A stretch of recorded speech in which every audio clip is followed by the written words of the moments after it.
Okay, I'm just going to show you one of Photo's unique and useful features, which is the ability to use certain adjustments in RGB, CMYK or lab color modes, regardless of what color format your document is currently in.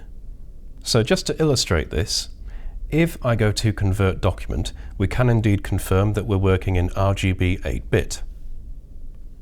So if I go ahead and add a curves adjustment,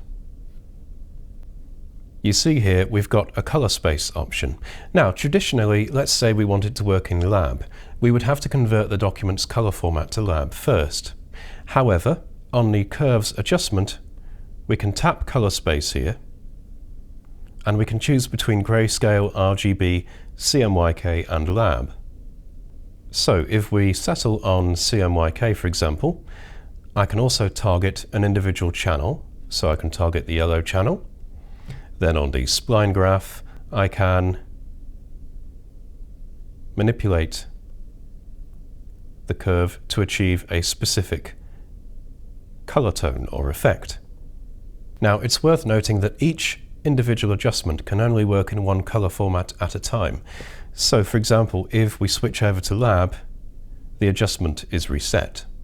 But again, if I wanted to work in lab, I could isolate the B opponent channel, for example, and again manipulate the spline graph.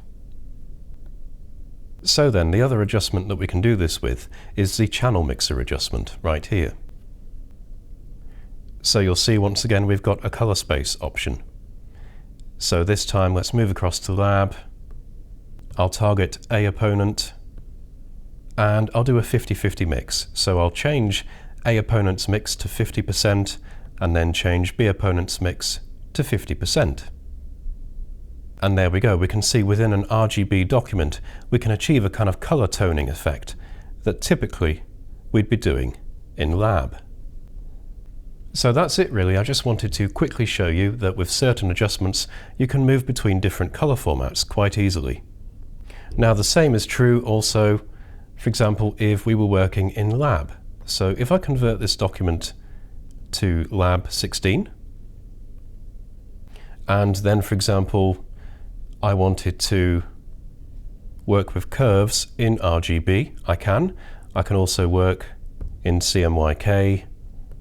As before, we'll do the same thing where I tweaked the yellow tones.